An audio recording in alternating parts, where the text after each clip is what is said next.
Great morning, world. This is your boy Dragon coming to you with red tinted glasses today. I'll explain with another Rise Up with Dragon.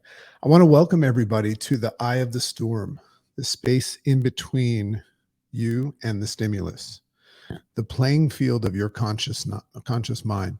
So this podcast intention is to remove the blindfolds from your program mind so that you can gain access to higher levels of consciousness and tap into your true great potential. We do this how? With our 10-minute straight to the punch deep thought podcast format, our weekly blog called The Dragon's Lair, One from the Vault, as well as our upcoming online courses and books. Welcome, my friends, to another Rise Up with Dragon.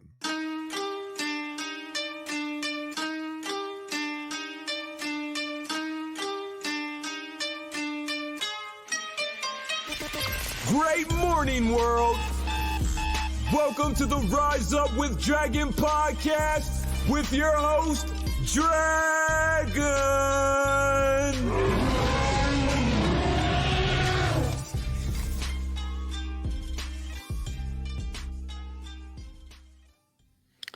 Great morning, my friends. Very excited, as usual. I'm on the other side of my morning routine and I'm feeling clear and confident. Call it an illusion, but that's how I feel.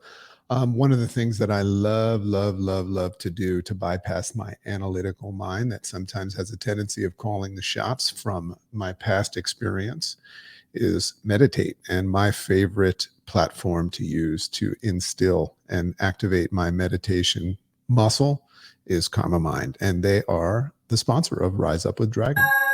Get into the float state with Calm Mind meditations and gear.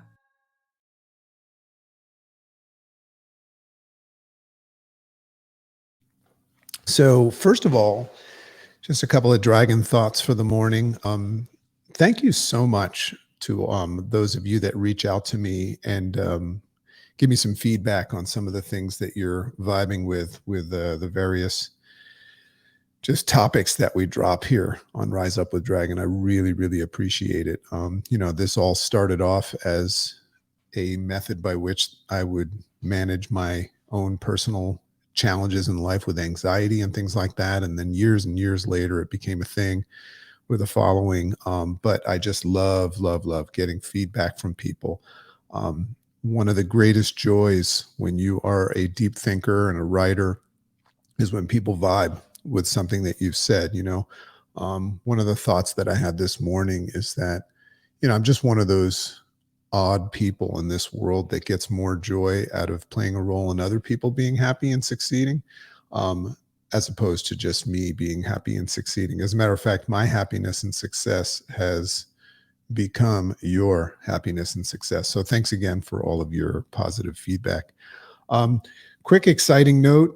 We are, entrenched here in the Dragon's Lair in reading these two books, The Simulation Hypothesis and The Simulation Multiverse, with author Rizwan Virk, who is just amazing, and I just love the way that he explains this hypothetical idea that we live in a simulation, a video game, and he has the background and the science to really make a play at it. And then also the next book on this concept of the multiverse is that if we are living in a simulation, who's to say that there are other parallel simulations at the same time? And it all makes sense to me. So anyway, if you like that stuff and you want to go down that rabbit hole, if you're listening to my podcast, I would assume you do. Really excited. And this is, for those of you that are listening live, I'm going to be recording an interview with Rizwan Virk on Friday. Not sure if we'll be playing that live or not, but he's just MIT grad, just completely entrenched in, the programming and designing of some of the most advanced video games out there. And he's a bit of a historian with that as well. So yeah, if you like rabbit holes, come on down there. Another thought on my morning this morning, my morning routine, I was walking with Chicken. And the first thing I want to say is, I went for a run before that walk and I did my whole morning routine. And I just want to remind everybody that I frequently wake up and have fear on my mind, anxiety and things like that, still caught up in things that are out of my control, but it's just the way I feel. And part of my interface response system is running this morning routine and setting myself up to change the way I look at things. So the things I look at change and feel differently. And I just want to be a big advocate for exercise and hydration and proper fueling and stuff like that. If you're struggling out there, man, that's something you can do right away and just completely that's the best drug out there. And it's not easy, I don't like running 4 miles this morning. But on the other side of it, man, I just like foolishly think that the day is going to be fine. So if you're into that idea, let's get into this. So today's Rise Up is called Lucid Reality. I became fascinated with the concept of lucid dreams. And, let's get into a little bit of a definition, and then I'll dragon style turn this into something that you can expand your mind with today. And that's kind of the purpose of the podcast. So the idea behind lucid dreaming is to become conscious and awake to the fact that you're dreaming, and therefore gain the ability to enjoy and possibly control / manipulate the dream that you're in. So I don't know if you've ever experienced a lucid dream, but if you did, it would be you before you wake up realizing that you're in a dream and having a little bit of playtime. Now, what's cool about that is if I wake up in a dream, not wake up, but if I become aware that I'm dreaming and I don't yet wake up, that means that in that moment, I start looking at everything that's happening in that dream and I recognize it's just a dream. So once I recognize it's just a dream, man, what a fun way to proceed, right? So I'm going to throw a little twist into that, but that's what it means to lucid dream. So this idea is practiced in things like dream yoga. Look up dream yoga. It's pretty cool. As well as Buddhism, where we begin to acknowledge or just become open to the fact that what it is that we call real-time reality is actually no different than a dream state. What's interesting is the religion or the practice of Buddhism is kind of another version of this simulation theory. They just think that we're not in a simulation, we just live in a dream. So it's just another way of saying the same thing. So especially those that live lives unconsciously, right? Those are the people that struggle the most, because if you're living unconsciously, if you're caught up in the rat race, then you don't even have the ability to recognize that you're in a dream. You just assume, that those are the people that think that the world is happening to them. They're just going with the flow. They're caught up in the riptides. So this podcast purpose, perfect time to remind you, this podcast purpose is to awaken the mind. So that's the whole concept of lucid dreaming. Awaken the mind by removing its blindfold, which is causing the unconscious living, removing its blindfold and exposing it to new thoughts and concepts that have as much or more chance of being true than the reality that you claim to be true. So the concepts that I'm talking about here, what's interesting is like how much science is there to back what you think is true? Well, as much, maybe less than some of these crazy things that the dragon is talking about here. That's what I love about the rabbit hole, is when you go down it, you learn about things that are unorthodox and out of the box, yet can't be disproved. So that's where we're at. So it's cool to know, good point for this, it's cool to know that the term Buddha, for those of you that are interested, actually translates to the awakened one, the awake one. This whole concept of being enlightened. So this idea of becoming lucid in a dream state, is a powerful concept and practice. So just think about the shifts. So this is the idea. This is the gift for the day.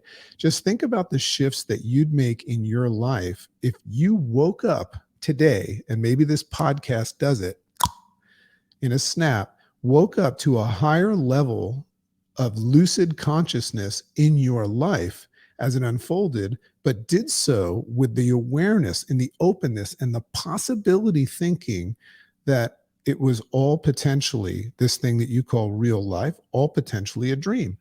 Now, why would you do that? Well, you'd take a lot of things that you perceived as happening to you a lot less seriously. Remember what I said, when you're in a dream world and you're lucid dreaming, you're aware that it's just a dream. So if some stupid shit happens, you just go, "Oh, it's out of my control. It's just a dream." Right? So you'd respond to it differently. So you follow me? That's the idea. You can practice this.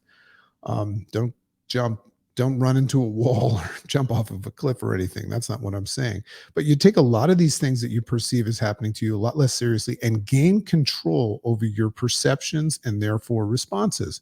Perhaps your subconscious autopilot mind that is running the dream, and your lucid consciousness mind is now the reality. Think about that. Perhaps you realize that that subconscious autopilot version of your brain is actually the dream, right? And when you become awake and conscious of the dream, that is what you now call reality. Now, what's fun about that is you decide what you call reality. That's why I love whenever somebody approaches me with this, like, this is what is, or something like that. I never say that's preposterous. What I say is, cool, interesting, right? I mean, because all people are ever trying to do is say, this is what I see right now. It's like, okay, cool. I never feel compelled to say what I see unless they ask me, what do you think? So think about that. Isn't that interesting? That's a nice way to play in this world. Okay. So perhaps your subconscious autopilot mind is running the dream and your lucid conscious mind is the reality. So what would happen is you'd interrupt your stress response system. The whole purpose of the interface response system that I'm going to teach, you'd interrupt that knee-jerk stress response system and programmed responses and gain access to a more rational, logical, and desired state supportive response. So basically, if you could flip a switch and start looking at, this idea of a lucid reality, a more conscious, awakened reality, you basically get to start calling the shots. And if you're going to call the shots, right, then it makes sense to call the shots that are in support of your future state. So that's control, right? So you'd laugh off offerings of distraction and gain a sense of control and confidence as you moved through your dream state experience. A lot of people that hang out with Chicken and I, we go out to dinner or anything like that. If some like crazy shit happens or somebody just says something that's preposterous, we always kind of laugh it off. And a lot of people ask us how we do that. And what they don't know is that we look at the world like a video game. And we just, like, when somebody's doing something stupid, it's just like a cartoon, right? It's what we call in the video game world, or Rizvan calls it an NPC, a non-player character. When you're going around in a video game, kids understand this. A non-player character is like someone that's standing there and you walk up and you push like the circle button and it gives you a program response. That's the way we look at everybody else in the world. It's just a choice. And what that helps us do is it helps us take things less seriously, and it gives us the ability to make up our own decisions rather than let our knee-jerk response call the shots. So things like financial and relational stress would be perceived as an illusion. Think about that. Imagine if you were like freaked out about money, like I sometimes am in the morning and stuff like that. Doesn't matter how much money you have, you can still get freaked out about money. But imagine if you looked at it as an illusion, right? It was just an augmented reality of sorts. What did I say here? It would be almost as if you were moving through your life in an augmented reality. Augmented reality would be like if I put these glasses on, and it just gave me the ability to walk around in my current reality and see other things because of the glasses, like icons and things like that. By the way, the reason why I'm wearing red glasses today is because I'm practicing looking at the world in a different way. And what I'm seeing is red right now. And it's kind of interesting. It's a totally different experience, which I like. So it would almost be like you're moving through your life in an augmented reality where events and offerings are just that, events and offerings, right? They're not like actually part of your life. They're clickable icons and offerings that you'd consciously, in your lucid state, decide to either accept and interact with, or deny and pass by in accordance to what it is that you want to see, the outcome that you want to see. No longer automatically responding to things because you're lucid, right? Yes, I like this idea and I'm going to practice. This is my decision. I'm going to practice living a lucid reality right now. So to everybody out there, to all the flow burglars out there, I understand and I appreciate you, but if you give me some sort of offering of shit or bad news or criticize me, please, on behalf of the Rise Up with Dragon show, please forgive me if I don't receive it and I don't react to it. It's nothing personal. This is my dream life, and I choose to experiencing it. I choose to experience it in the way that I like. So love and appreciate you all. Hope that this resonated with you and you move on to a higher state of living today. Love and appreciate you. Have an amazing day.